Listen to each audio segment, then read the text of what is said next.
Germany is a beautiful country located in the heart of Europe.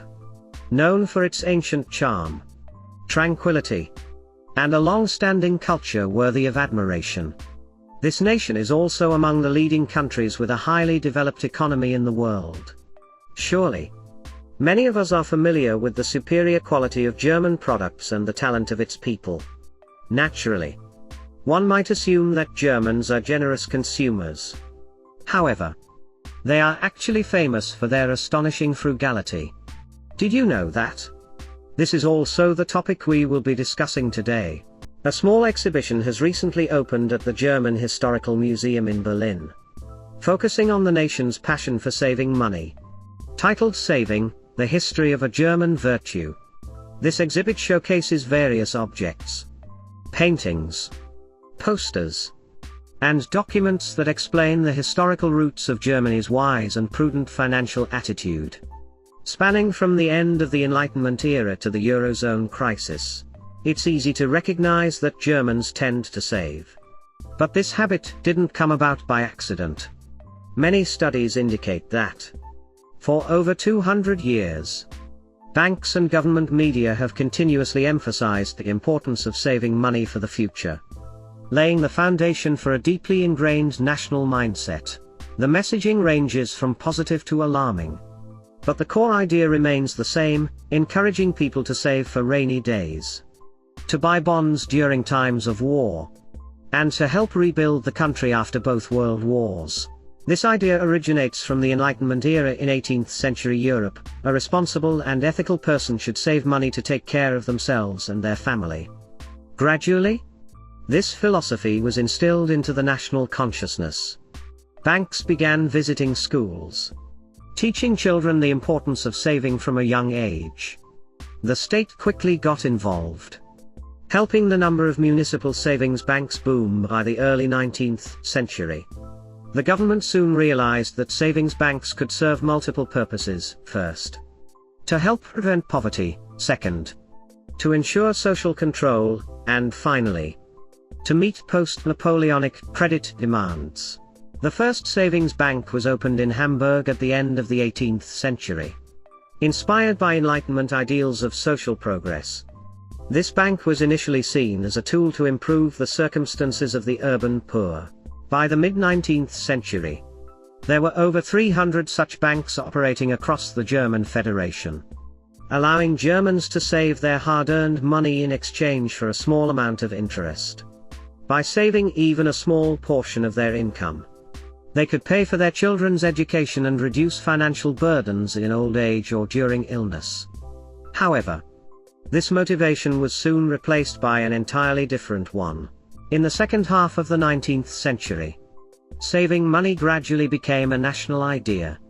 It was during this time that the savings movement gained momentum, calling on schools to teach children the importance of saving money and introducing special school savings banks. This period also saw an explosion of savings accounts across Germany. By this point, saving was no longer a tool to combat poverty; it began to be seen as a service to the nation.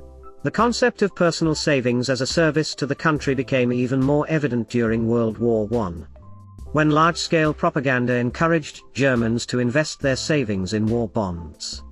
Heeding the government's call, millions of Germans saw their savings lose value and eventually be wiped out due to the hyperinflation of 1923. When Hitler came to power, he promoted the idea that saving and frugality were patriotic duties, a means to combat Jewish capital.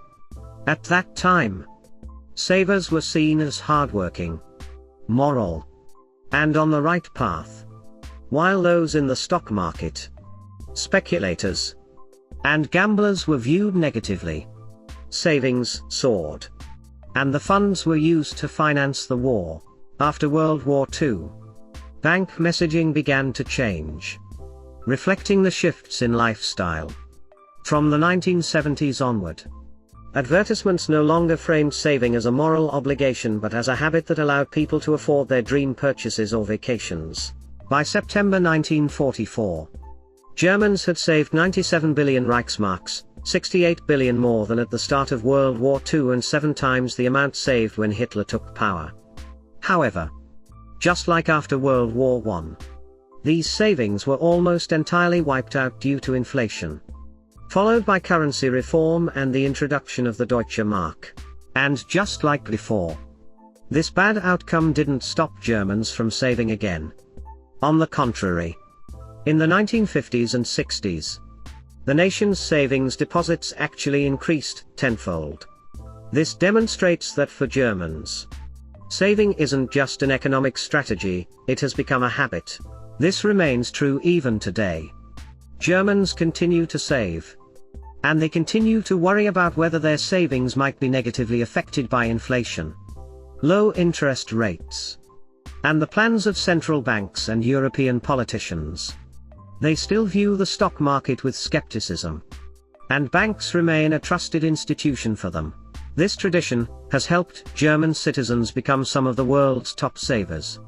Over the past 20 years, households have consistently saved more than 8% of their income. German savings banks still control 37% of all deposits. Even now, the low interest rates haven't shaken Germans' commitment to saving. Despite hyperinflation, global economic crises, record low interest rates, Germans have consistently saved for a very long time, with hardly any significant decline, showing little reaction to political or economic fluctuations. Germans save no matter what. Saving appears to be almost like an obsession for some.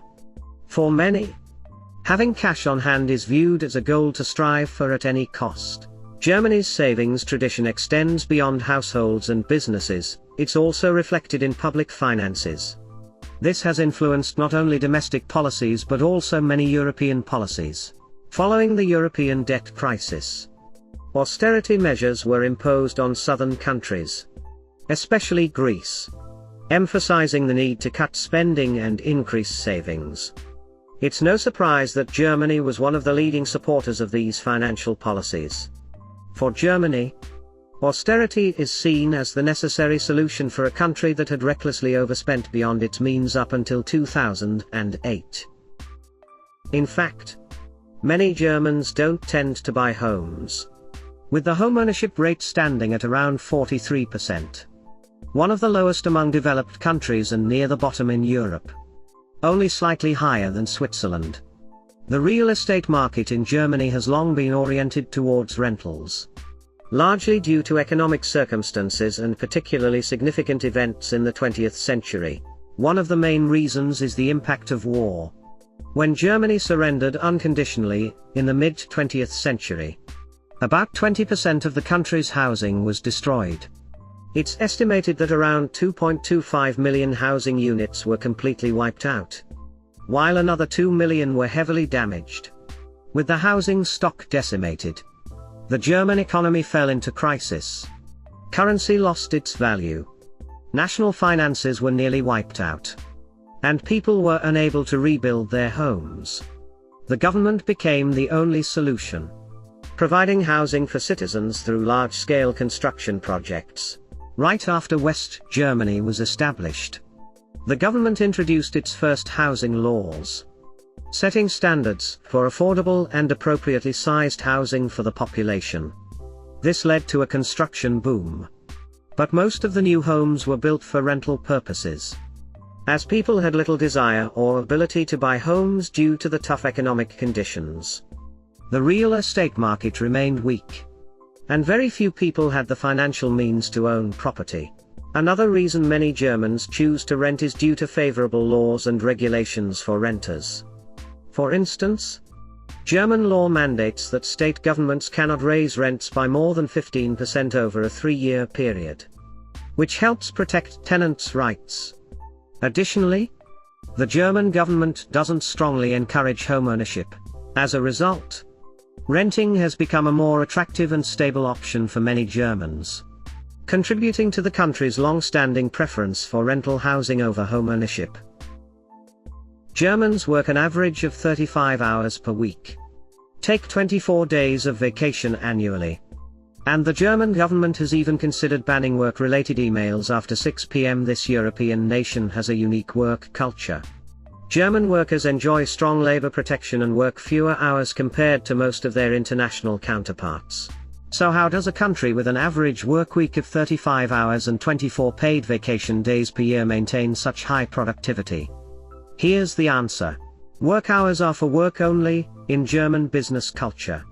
When an employee is at the office, they are expected to focus solely on their tasks.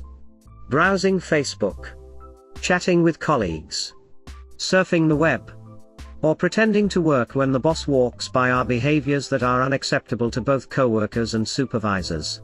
Direct, focused communication. German business culture emphasizes highly focused and straightforward communication, while Americans tend to value small talk and maintaining a light-hearted atmosphere. Germans rarely beat around the bush. German workers are direct when discussing performance evaluations with their managers and willingly participate in frank discussions without being concerned about other factors. Rest time is for resting. Germans work hard and play hard. Since work hours are strictly dedicated to productivity and efficiency, time off is genuinely considered for rest. Germans generally value a clear separation between private life and work life. This approach allows Germans to work fewer hours yet still maintain high productivity, balancing focused work with sufficient downtime to recharge.